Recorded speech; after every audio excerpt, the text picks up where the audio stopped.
Quote of the day: Art is the whisper of eternity painted in colors we can touch. Every brushstroke is a reminder that beauty exists even in silence. He has made everything beautiful in its time. He has also set eternity in the human heart. Yet no one can fathom what God has done from beginning to end. Ecclesiastes chapter 3 verse 11. That is the quote of the day. Now let's get right into this video. Now this episode of Smackdown was horrendous. Okay, we had some good moments, but dude, the fact of the matter is that on this 2-hour show, we literally got only 3 matches. Imagine that. We went from 5 to 4 to now 3 matches on a 2-hour show. That's insane, dude. This is pure insanity at this point. Because imagine that 3 matches on a 2-hour show. That means the rest of it was just filler, nonsense, garbage. Just advertisement, commercials, ads for things that don't matter, and just nonsense, dude. 3 matches on a 2-hour show, and that's acceptable? Where, brother? Buddy. This was criminal. Oh my god. I know we got some returns, some cool moments, but dude, that doesn't erase the fact that we literally only got 3 matches on a wrestling show, 3 wrestling matches on a 2-hour wrestling show. And to make matters worse, of the 3 matches we got, only one of them was entertaining, only one of them was watchable. The other 2 was straight cheeks and just mid. Oh my god, the other 2 were just straight snooze fest. It was a snooze fest for the other 2. Like, they wasn't even good matches either. Oh my god, this show, dude, I love the returns, I love the shocking moments, but everything else besides that was just straight garbage, straight nonsense, not worth watching, not worth wasting your time on. I enjoyed AJ Lee's return, that was amazing, that was a great moment, I love seeing her, it's amazing having her back in the WWE and stuff like that, I'm gonna enjoy every moment of this ride, however long she's here for, it's amazing, it's a cool moment, I liked it, AJ Lee was one of my favorites, one of the OGs from back in the day, and stuff like that, and the Brock Lesnar return, even though it still makes absolutely zero sense and we don't have an explanation for anything, I still enjoyed that nonetheless, But besides that, everything else was just garbage, was just nonsense, and was pointless and was just a waste of time. 3 matches on a 2-hour wrestling show. Let's just get right into this breakdown, into this review. It does not deserve to be long at all because there's not even much to talk about. But anyhow, we kicked off SmackDown with a John Cena in-ring promo segment. And this was John Cena's last time in Chicago and also his very, very last time on SmackDown. He's no longer showing up on SmackDown. And this kind of bothered me, because I'm like, if this is John Cena's last time ever on SmackDown, why did they not advertise this throughout the week? On the TV, why didn't they advertise this last week on SmackDown or even on Raw, saying that this final SmackDown was going to be John Cena's final SmackDown, this SmackDown this week was going to be his last final SmackDown? You have time to advertise whiskey, Slim Jim, alcohol, Fortnite, other pointless garbage people don't care about, a boxing match, for crying out loud. That has nothing to do with the WWE, but you're telling me you can advertise that this SmackDown is going to be John Cena's last and final appearance on SmackDown ever? I'm like, come on. This is how you treat the greatest of all time, the never seen 17, the last real champion, the man who carried this business for how long? Decades. Jesus Christ, man. This was so disrespectful. Because I heard it too. I'm like, no way. What do you mean this is his last time? So I'm guessing it's either that John Cena is going to show up on Raw from now on, or it's just straight matches for the rest of his, appearances. I'm like, come on, dude. And you're telling me this is when you tell us, while watching it, you don't advertise it, anything, nothing. And this is the treatment John Cena gets. Oh, Lord, man. Jesus. But anyhow, we get into the promo segment. John Cena basically comes out, and he says that, this is his last time on SmackDown and this is his last time in Chicago. So Cena basically comes out and he thanks everyone, and he says that the fans don't even know what their cheers mean to him. They don't know how much the cheers mean to him, He's eternally grateful for all the fans cheering. You deserve it. Thank you, Cena, everything, he's so thankful for it. He's eternally grateful for it, The fans don't know how much this means to him, And that's basically what he was doing. He was showing his gratitude to the fans and thanking them, from the bottom of his heart. It was a nice sentimental moment, Cena goes on to say that tonight for him is all about having fun. He's done basically everything he wanted to do throughout this run, his last run. He's basically done everything he wanted to do and everything he planned on doing. So tonight is just all about having fun for John Cena. It's all about him having fun, enjoying the moment, enjoying the ride. And that's all it's about. John Cena tells the fans that you guys have allowed me to start in this place. I debuted here. You guys have allowed me to start in this place, and it's an absolute honor to finish here as well. I started here and I'm finishing here, and it's an absolute honor, And John Cena says, thank you so much for a beautiful night. I hope you enjoy the rest of the show. And as John Cena's about to leave, as he's about to exit, Sami Zayn interrupts him. And it's crazy because Sami Zayn surprisingly got booed out the building, Dude, he got booed so bad. And I'm like, so I'm not the only one who's kind of over the Sami Zayn nonsense? Dude, he got booed out the building. I was like, where's this coming from? Because I thought I was the only one who was getting tired of Sami Zayn. But nope, the fans are fed up too, it seems. They were booing him. Okay? But anyhow, Sami Zayn comes out and he tells John Cena, I want to thank you on behalf of everyone backstage, on behalf of everyone here. I want to thank you for everything you've done for us, for this company, for this business, and everybody in this business, Sami Zayn goes on to say, I debuted facing you for the US Championship. And now this is your last SmackDown. On your last ever SmackDown, I want to carry on the tradition. And I want to create a Sami Zayn United States Open Challenge match.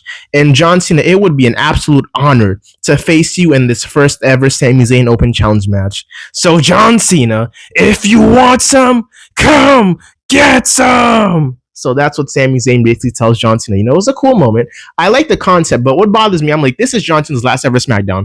Basically and potentially, not even. So this is basically John Cena's last final SmackDown, right? Let me get this right. His last final SmackDown.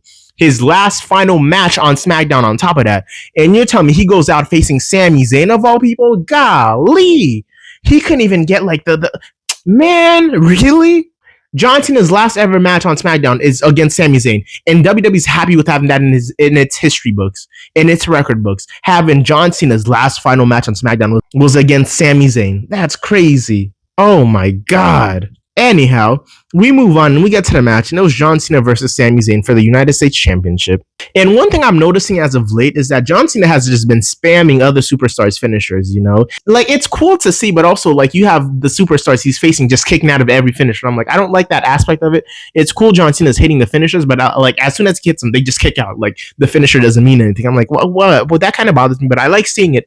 I just don't like the concept of the superstars kicking out of it, like, almost immediately. Like, it doesn't do anything. It kind of, like, diminishes, the finishers. Like, it's like, so unless this specific person hits it, it's not, like, effective. I don't know, man. Whatever.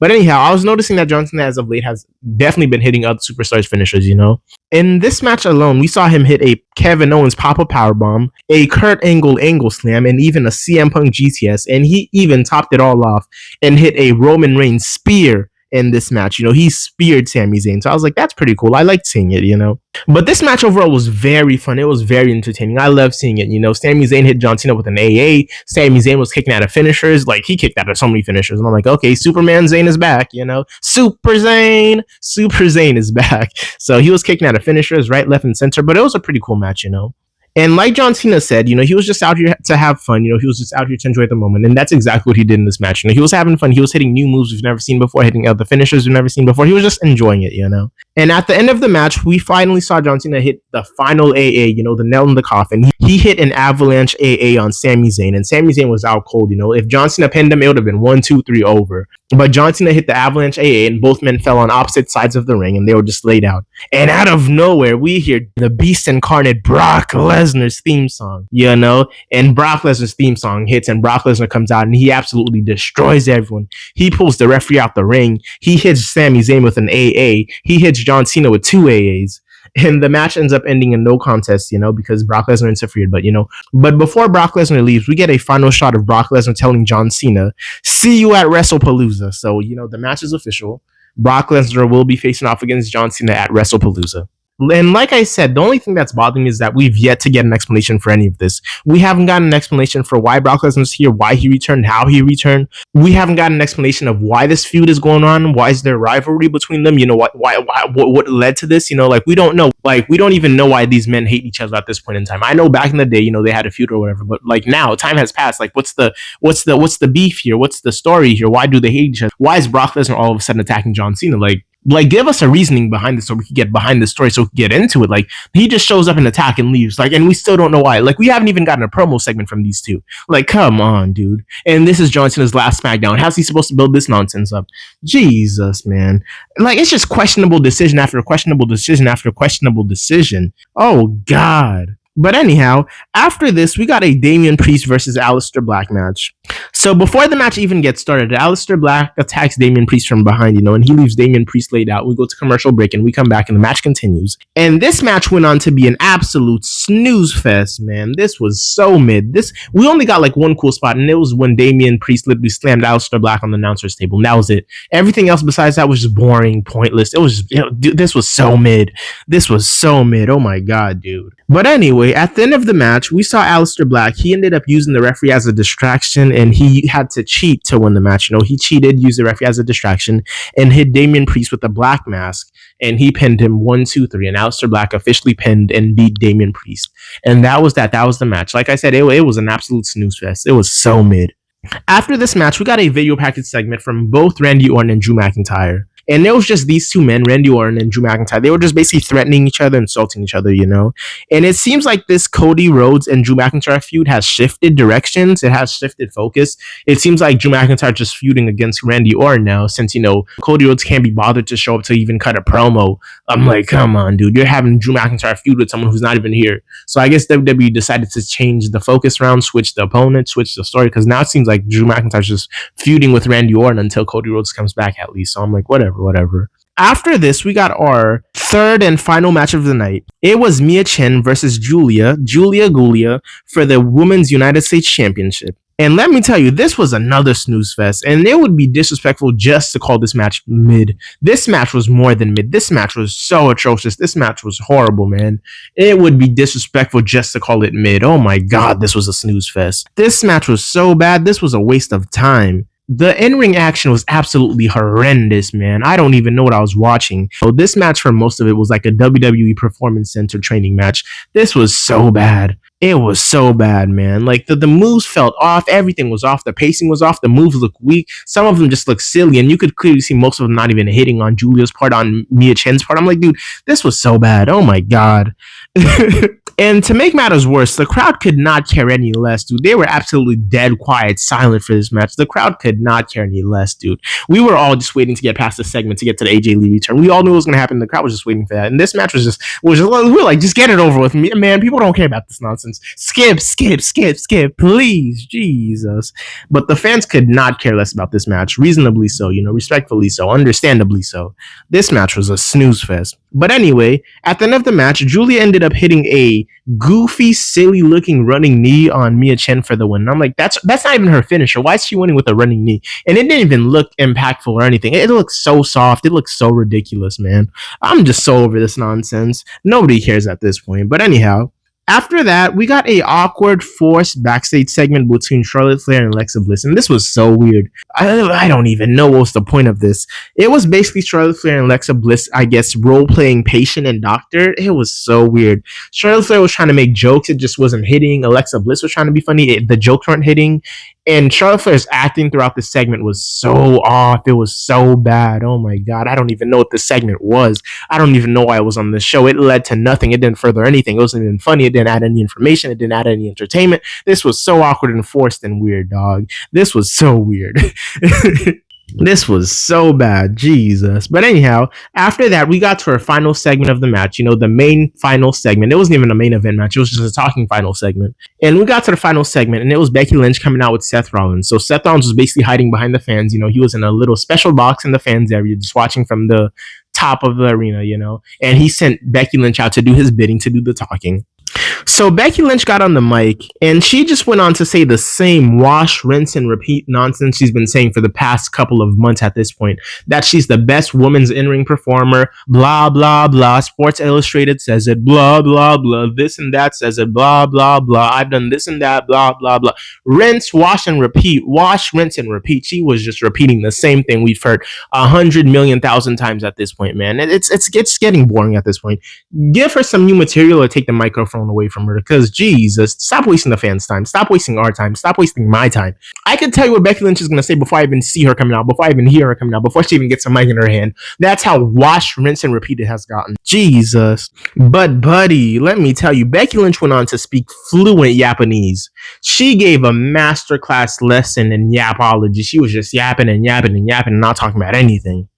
And by the grace of God, she finally got interrupted, and she got interrupted by CM Punk, and I was like, hallelujah, finally, someone take the mic away from her, shut her up for a minute, because, oh, no shade at the woman herself, at the man, I'm sorry. No shade at the man herself, but, it was getting unwatchable at that point.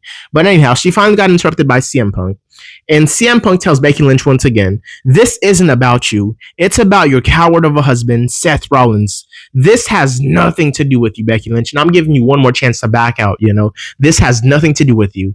And if you push my buttons again, I can snap my finger. And the snap of a finger, I can find another superstar, another woman to kick your butt. So don't try me. And then Becky Lynch went on to slap CM Punk around once again. She slapped him, backhanded him, headbutted his chest, rubbed her greasy forehead on CM Punk's shirt. It was so weird. And I'm like, dude, why are we getting another promo segment of Becky Lynch slapping CM Punk around again, dude? I'm like, dude, this is so hard to watch. Like, I don't like seeing this nonsense, dude. Oh my god. It's so gross to watch. Nobody enjoys this. Like, we don't like seeing people who can't defend themselves get slapped and smacked and beat up around, dude. It's not fun to watch for anyone. It's just uncomfortable. And we have to see this 2 weeks in a row, the same thing over again. Oh my god, dude. Like, WWE needs to stop this stuff. Like, we don't need to see a woman slapping a man slapping a woman, none of that, dude. It's just uncomfortable to watch, okay? If people are gonna be slapping each other around, make sure it's the same gender, okay? At the very least. But anyhow, after Becky Lynch slaps CM Punk around again, CM Punk turns around and he just leaves, and Becky Lynch is like, yeah, that's right, you better leave, you better get out of my ring. And then out of nowhere, we hear AJ Lee's theme song hit, light it up. Light it up, light it up, light it up. We hear AJ Lee's theme song hit, And AJ Lee makes her long awaited return, her long expected awaited return. Like, we all knew it was going to happen, but it was still amazing to see, Oh my God, she came out and it felt like a blast from the past. And like, you don't understand. I grew up watching AJ Lee and people like that, back in the day. And this was just, oh my God, it felt amazing. I was like, I know this person. It's like, I don't know, man. Because AJ Lee has been out of the game for a while. It's just fun seeing somebody from your past. Like you literally, legitimately grew up watching. I remember segments between AJ Lee and Dolph Ziggler, AJ Lee and Kane, AJ Lee and Big E Langston at the time before Big E got his name shortened. When Big E was a security guard back in the day. Oh my God, it was just fun stuff. AJ Lee and John Cena, Jesus, oh Lord.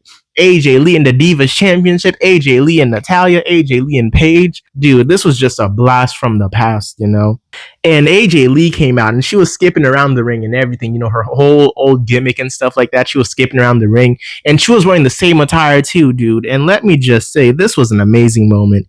And she is in amazing shape. She looks great. She looks amazing. Like, she's ripped, dude. Oh my God. AJ Lee came out ripped. She's in amazing shape.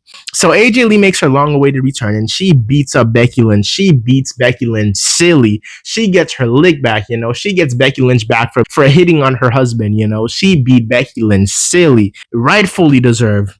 I enjoyed every single second of this beatdown. And let me just say, I will admit it. I replayed this beatdown an unhealthy amount of times.